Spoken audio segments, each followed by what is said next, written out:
If there's one thing Pakistanis and Indians can agree on, it's that no expense should be spared when it comes to cricket. The Pakistan Cricket Board and the Board of Control for Cricket in India have allocated enormous budgets to accommodate their cricket teams. Let's take a look at their finances. From the U-15 squad to the senior nationals, the Pakistan Cricket Board, the PCB, trains the best of the very best at the National Cricket Academy, NCA, located in Gaddafi Stadium, Lahore. Equipped with a Bob Woolmer-designed indoor training school offering 5 synthetic lawn lanes, comprehensive outdoor net facilities, analysis rooms, and full gym support, the NCA offers a scientifically structured environment crafted for player development, leadership, and personal growth. Pakistan takes cricket very seriously, and the PCB is determined to advance the national cricket team, sparing no expense. The NCA features state-of-the-art, modern amenities, including climate-controlled training spaces, physiotherapy units, fully equipped gyms, and biomechanical labs. The NCA also employs nutritionists, coaches, and medical professionals who provide around-the-clock care to players in every tier. And of course, this doesn't come cheap. For the 2022 through 2023 season, the PCB set an annual budget of approximately 15 billion Pakistani rupees. That's roughly $85 million. The bulk of which went toward direct cricketing activities such as domestic tournaments, central contracts, and grassroots programs. This might be one of the very few things Pakistan and India can agree on. You can't cheap out when it comes to cricket. The BCCI, the Board of Control for Cricket in India, is also committed to training its players in top-of-the-line facilities. The Training Facility/Performance Center, the National Cricket Academy in Bengaluru, serves as a hub for talent development, rehabilitation of injured senior players, and specialized training sessions. Operational since 2000, the NCA has seen several developments over the years. In 2024, the BCCI greenlit yet another modernization effort worth over 200 crore Indian rupees, or about $23 million. Players welcomed 3 full-size international grounds, around 86 practice pitches, a 16,000-square-foot gym, sports science labs, recovery pools, jacuzzis, and rehab centers. You'd think that the BCCI had to really stretch themselves thin to modernize the NCA, but you'd be surprised to know that they could have allocated an even bigger budget if they wanted to. Currently, the BCCI stands as the world's richest cricket board. For the 2022 through 2023 fiscal year, India saw revenues exceeding $800 million because of the BCCI's efforts, largely driven by the Indian Premier League, the IPL. We'll start off with Pakistan here.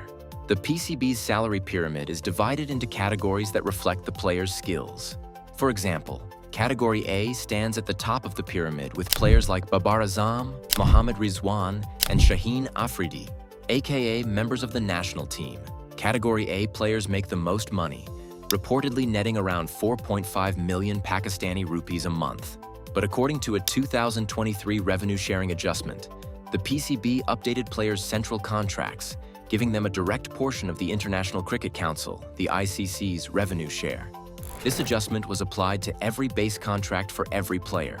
For Category A players, however, this added another 2 million Pakistani rupees to their salaries.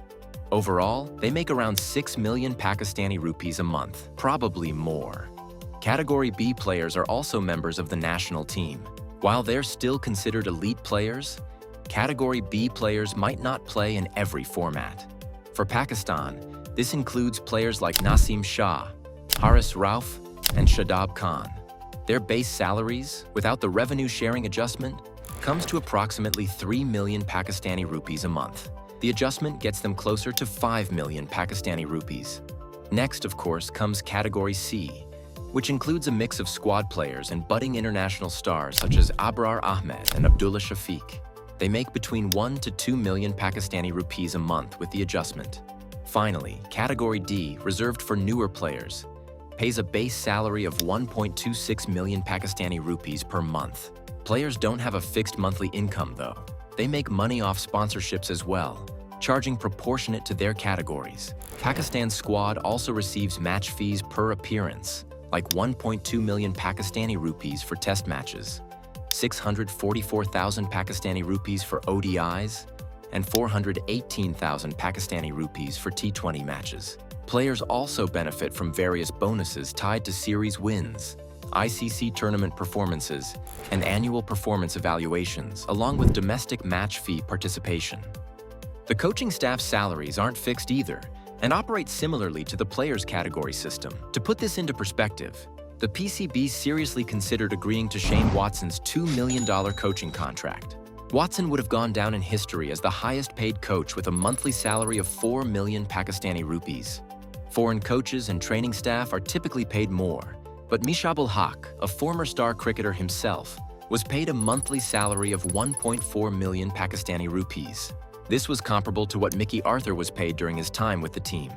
Assistant coaches, including batting, bowling, and fielding specialists, typically earn between 1 and 1.5 million Pakistani rupees monthly, depending on experience and contractual negotiations. Moving over to India, the BCCI has been credited with managing one of the most lucrative salary systems in global cricket. The BCCI is also, again, one of the richest cricket boards in the world, supported by enormous revenues from broadcasting rights, sponsorships, the IPL, and ICC allocations. Players are divided into categories ranging from A+ through C. The top-tier, elite players, those who are indispensable across all formats and also the most marketable members of the team, make the most money. Players like Virat Kohli and Rohit Sharma receive an annual retainer of 7 crore rupees or roughly $840,000, not including match fees, bonuses, or endorsements, which can add millions more to their total earnings. Grade A players are less marketable, but invaluable to the team nonetheless. Players like Mohammad Shami and KL Rahul make around 5 crore rupees or $600,000. Next come Grade B players who earn 3 crore rupees or $360,000. Grade C players are usually newer additions and receive 1 crore rupees per year. Their take-home income, however, is not limited to what the BCCI pays them. In addition to retainers, players are also given match fees: 15 lakh rupees per test match, 6 lakh rupees per ODI, and 3 lakh rupees per T20I.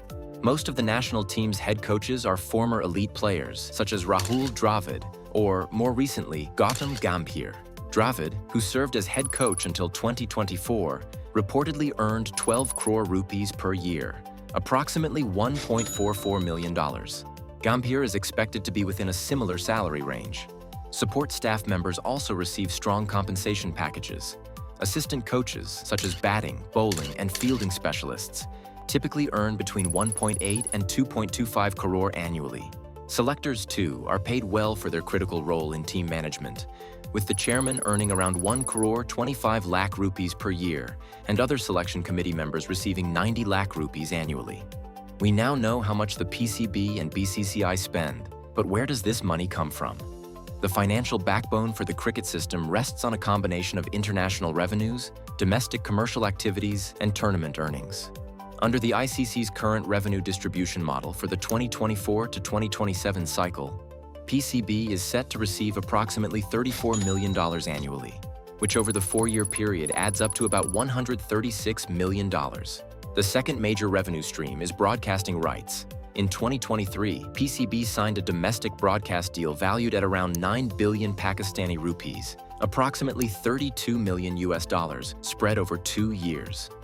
Another increasingly important revenue source for PCB is the Pakistan Super League, the PSL. Launched in 2016, the PSL has grown into a highly successful franchise-based league. The return of international cricket to Pakistan in recent years has significantly strengthened PCB's ability to negotiate stronger domestic and global broadcasting contracts. In recent years, the PSL has reportedly generated revenues exceeding 2 to 3 billion Pakistani rupees annually. And if you thought that was impressive, the BCCI is operating on a whole other level. Unlike many boards, the BCCI does not depend on government funding. The BCCI receives substantial income from its share of ICC revenue distribution.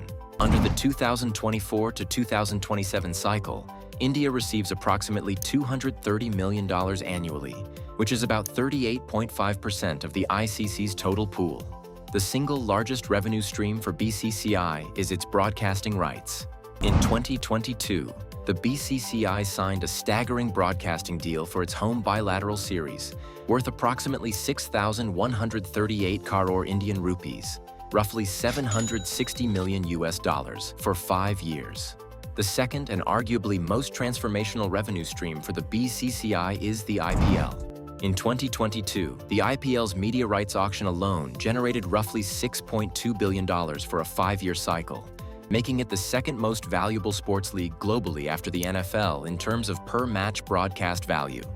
Who's spent their money wisely in terms of overall squad performance? Has the handsome salary package been worth it? Let us know in the comments.